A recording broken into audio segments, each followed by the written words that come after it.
हमें जो बनाया जाता है उसका नाम है पब्लिक सर्वेंट। इसका मतलब है जनता का नौकर। और नौकर का काम यही होता है कि जनता की सेवा करना। और जब तक आप सेवा, अगर आपके मन में भाव है, तो आप में जब हम्बल नेचर नहीं रहेगा और आपकी पाँव ज़मीन पर नहीं रहेंगे, तब तक आप जनता की सेवा कर ही नहीं सकते। और आज का फोटो देखिए कैसे का अपने आप को इतना कंट्रोल किया। नहीं कंट्रोल किया ना, ये बहुत 112। ये बक्सर जिला के रहने वाले सिद्धार्थ है और उनकी पूरी फैमिली है। और ये तस्वीरें भी आप देख सकते हैं, बर्थडे का तस्वीरें है। और सिद्धार्थ जी टॉप 10 में 5वें स्थान पाए हैं। तो पहले तो पूरे परिवार को बधाई और शुभकामना। खासकर पहले आपको देता हूं कि आपने टॉप 10 में अपना स्थान बनाया है। थैंक यू, धन्यवाद। और बक्सर के लिए गुमनाम हो गए थे। 2 जनरेशन पहले वहाँ पे पूर्वज रहते थे, लेकिन आज भी वहाँ पे एक नाम निशान के लिए कोई ज़मीन है, तो हमारे कुल देवता वहीं पे हैं अभी भी। तो अब चूंकि दो जनरेशन पहले हम लोग यहीं शिफ्ट हो गए थे और सारा परमानेंट एड्रेस यहीं पे और सब कुछ पढ़ाई लिखाई भी यहीं पे, तो इसीलिए बक्सर के लिए गुमनाम हो गए थे। बाकी ऑन पेपर हम पटना के रहने वाले, बाकी दिल से तो अभी भी बक्सर यहीं है अपने। मैं भी बक्सर का रहने वाला हूँ, इसलिए खोजते हुए आपके पास पहुँचा हूँ। बहुत सर्च किया तो पता चला कि आप बक्सर के निकल गए। तो सीना मेरा भी चौड़ा है जिस तरह से आप लोग का चौड़ा हुआ है। और दूसरी बात कि आपने टॉप 10 में 5 स्थान लाए हैं, कैसा लग रहा है आज? बहुत अच्छा लग रहा है। इसको आप वर्ड्स में बिलीव नहीं कर सकते कि आप कैसा मैं बताऊं, बट ये भी पता है कि अपना पाँव अभी धरातल पे ही रखना है। और क्योंकि ये 5 दिन की चांदनी है, उसके बाद फिर नॉर्मल वही डेज होंगे। नॉर्मल वही डेज होंगे। तो जो और भी लोग हैं जो काफ़ी उतावले हो चुके हैं जब से ये पोस्ट मिला है, तो स्वाभाविक है कि उतावला हो सकते हैं। उनके लिए क्या देना चाहते, उसके बाद हम बात करेंगे। देखिए, हम वर्तमान 110% रहेगा और यही एक पब्लिक सर्वेंट में खोजी जाती है, लेकिन दिखता नहीं है। हाँ, बहुत कम दिखता है। पावर एक ऐसी चीज़ है कि अच्छे लोगों का ईमान डगमगा जाता है इसके पीछे, लेकिन फिर भी एक जो सच्चा जनता का सेवक रहता है, उसका यही काम रहता है कि वो अपने पाँव को ज़मीन पर रखे। आपने सुना कि मैं क्या हूँ? पब्लिक सर्वेंट, यानी जनता का नौकर, पब्लिक का नौकर हूँ और मैं उनकी सेवा करने के लिए आता हूँ। दूसरी बात कि आपने टॉप 10 में शामिल किया। मैंने आपकी कहानी जो पढ़ा, मैं देखा और सुना, जो हमारे सहयोगी ने बताया कि आपने काफ़ी संघर्ष किया। पूरे परिवार वाले आपसे काफ़ी उम्मीद लगाए हैं, गांव वाले तो नहीं लगाए थे। हाँ, अब ये तो है ही कि कुछ लोग उम्मीद लगाते हैं, कुछ लोग नहीं। तो ये जो रिज़ल्ट है, ये उन सबों को समर्पित जिन्होंने मुझ पर भरोसा किया, और ये रिज़ल्ट उन सबों को जवाब भी जिन्होंने मुझ पर भरोसा नहीं किया। लेकिन आपके परिवार के लोग अभी आपसे संतुष्ट नहीं हैं। हाँ, बिल्कुल संतुष्ट नहीं है। इस बात को आप मानते हैं कि नहीं मानते हैं? नहीं, ऐसा नहीं बोल सकते कि बिल्कुल संतुष्ट नहीं है, लेकिन उनको उम्मीदें हमेशा मेरे से बहुत आगे की रही हैं और मुझे भी अपने आप से आगे की उम्मीदें हैं। मैं भी अपना पूरा जान लगाऊंगा यूपीएससी प्रिपरेशन, इससे क्योंकि आप डीएम मटेरियल है, इसीलिए उम्मीद है। मैं ये समझता हूँ कि डीएम को उससे ज़्यादा जनता की सेवा करने का मौका मिलता है, एक बड़े स्तर पर और ज़्यादा, तो इसलिए लोगों को ज़्यादा उम्मीद है मेरे हिसाब से। बाकी फिर आगे तो परिवार वाले ही जाने। पहले परिवार वाले से बात करते, उसके बाद आपके और विशेष बात करेंगे। पिताजी हैं, कैसा लग रहा है आज? बहुत अच्छा लग रहा है। लेकिन 2-4 को मैंने वीडियो में देखा था, बार-बार बोल रहे हैं कि मुझे संतुष्ट नहीं हो पाया है अभी। नहीं, इससे जितना मेहनत अभी जितनी खुशी मिले, बहुत खुशी है। इतना बहुत भगवान दे दिए। लेकिन उम्मीद तो हर बाप को रहता है कि बेटा कुछ आगे और जाए। माता जी, कैसा लग रहा है आपको? बहुत अच्छा लग रहा है। अच्छा अब बेटा हो गया इतना अच्छा नौकरी, बहुत अच्छा लग रहा है। इससे पहले बेटा प्राइवेट में नौकरी करने का प्रयास किए, सरकारी नौकरी में छोटे पद के लिए कभी प्रयास किए थे? नहीं, छोटा पद के लिए कभी नहीं। इसीलिए बड़ा पद ही उनको चॉइस था। और आपका भी था? मेरा भी था। हाँ। हो सकता है कि आपका चेहरा देख कर, पिताजी का चेहरा देख के छोटा वाला नौकरी को भूल जाते थे कि मैं छोटा वाला नहीं करूंगा, मम्मी पापा ने बोला था कि बड़ा वाला करना है। किया, बोला कभी छोटा नौकरी हम नहीं करेंगे, पढ़ाई करें। केरल जाके पढ़ाई किया, इतना अपने से पढ़ते रहता था, बोला हम करेंगे। कितना घंटा पढ़ते थे? अरे सुबह उठ जाता था, हमको उठने के पहले ही उठ जाता, 3 बजे उठ जाता था। हम उठते थे, देखते थे लाइट जल रहा है, सिद्धू पढ़ रहा है। हाँ, काफी परेशान हो जाता है, कितना देर पढ़ता रहता है। मेहनत इसका पुराना रंगला है ना। पढ़ाई करता था तो खाना भी हम लोग अच्छे तरीका से देते थे, तो वजन बढ़ता था, बैठ के पढ़ते रहता था। उसके बाद वजन बढ़ा तो इसको टेंशन हुआ कि वजन बढ़ गया, तो अपना वजन कम करने के लिए। ये परिवार के माताजी और पिताजी थे। और उसके बाद हम बात करेंगे विषय वस्तु, जिस विषय वस्तु के लिए मैं आया हूँ स्पेशली। आपने कितना घंटा तैयारी करते थे? नॉर्मल डेज में तो मैं 4 से 6 घंटे पढ़ता था, जब बहुत दूर रहता था एग्जाम। इनफैक्ट जब 6 से 8 महीने दूर रहता था तो। और उसके बाद धीरे धीरे मैं अपने आवर्स ऑफ स्टडी को बढ़ाता था, और फिर जब एग्ज़ाम बहुत पास आने लगता था तो ये लगभग 12 से 14 घंटे, 16 घंटे कभी कभी भी गया, लेकिन 12 से 14 घंटे ही जाता था मैक्सिमम। थे जब आपका इंटरव्यू अच्छा, इंटरव्यू बोर्ड में कितने में। मेंबर थे? हाँ। देखिए, बीपीएससी में तो 4 मेंबर ही रहते हैं, एक चेयरमैन रहते हैं और 3 मेंबर और रहते हैं। क्वेश्चन कैसा रहा? क्वेश्चन काफ़ी अच्छा रहा। जैसे चेयरमैन ने, अगर आप बोले तो मैं सारा क्वेश्चन बताऊं? बिल्कुल बता दीजिए। हाँ, तो चेयरमैन, सबसे पहले मैं गया तो सबसे पहले आपको ग्रीटिंग करना पड़ता है, तो मैंने सबको प्रणाम किया, फिर आराम से उन्होंने मुझे बिठाया।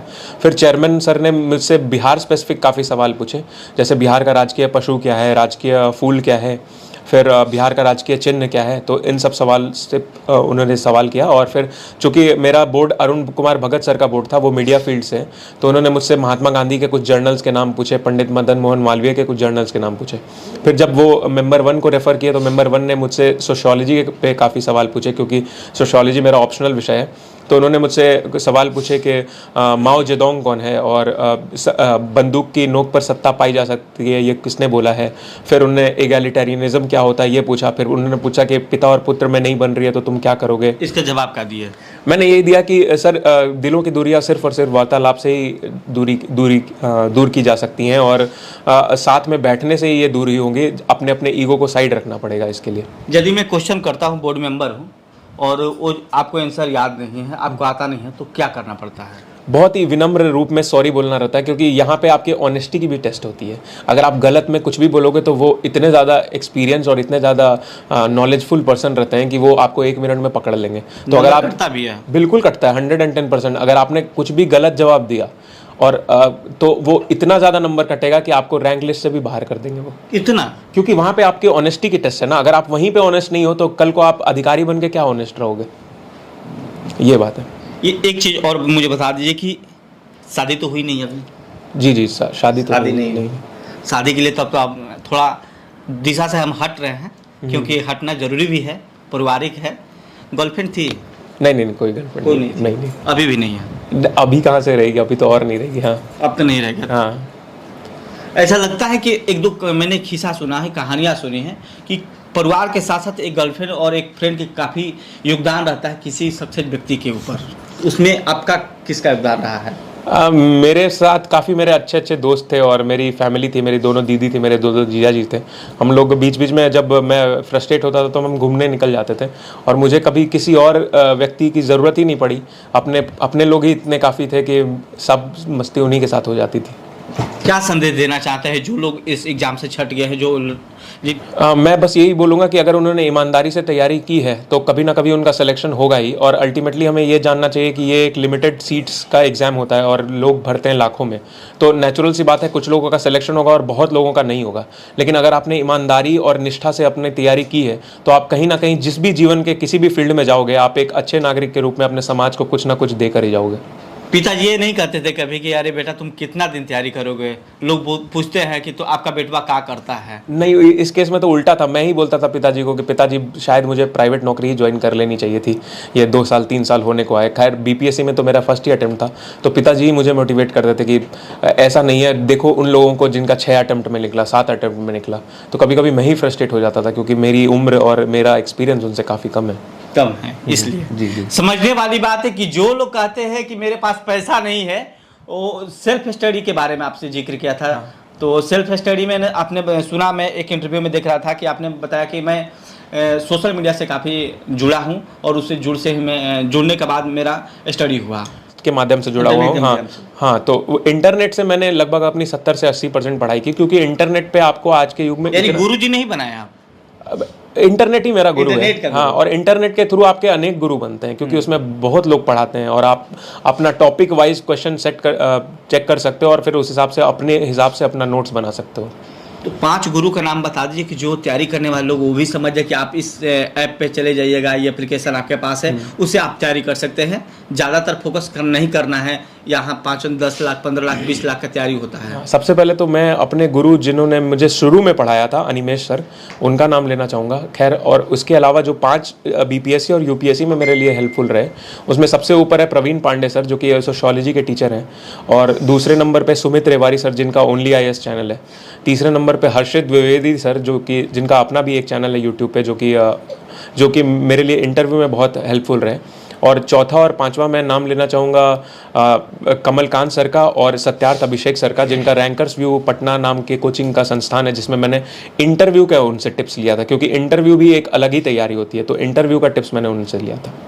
आप समझ सकते हैं कि इंटरनेट के माध्यम से इन्होंने स्टडी किया, 80% स्टडी उसी के माध्यम से किया, 20% जो भी हेल्प करना हो तो उससे लेकर किए। और लोग कहते हैं कि इंटरनेट की दुनिया में जाने से लोग बिगड़ जाते हैं, रास्ते भटक जाते हैं और उनके जीवन में बाधक हो सकता है। लेकिन पहला एक एकलौता व्यक्ति है सिद्धार्थ जी, जो बक्सर जिला के हैं, और बक्सर के माटी की खासियत कुछ अलग है, कुछ अलग करने की। इसी के चलते इंटरनेट के माध्यम से इन्होंने 80% की पढ़ाई किया और आज रैंक 5 पर है, और आने वाली उम्मीद है कि बहुत जल्द हम लोग को डीएम साहब मिल जाएंगे, आप उम्मीद करते हैं? जी, उम्मीद तो यही करता हूँ कि मैं किसी ना किसी दिन डीएम बनूँ, लेकिन अभी भी जो पद मिला है मैं उससे बिल्कुल संतुष्ट हूँ। और अगर मैं कल को डीएम नहीं भी बनता हूँ तो मैं इसे भगवान का आशीर्वाद समझूंगा, और यही मेरे लिए बीइंग अ पब्लिक सर्वेंट काफ़ी होगा जनता की सेवा करने का। गांव का तमाम बक्सर जिला के देखने वाले सभी अपने व्यूअर से मैं आग्रह करूंगा कि इनका ज़बरदस्त स्वागत कीजिए उनके गांव पर जाके, क्योंकि आप गांव में जाइएगा तो पता चलता है कि इनका बेटा आया है जो कि टॉप 10 में 5 स्थान लाए हैं, तो खुशी का माहौल होता है। और आप इनको देखने के बाद और भी लोगों की जिज्ञासा होती है कि मेरा बेटा पढ़ के कुछ बने और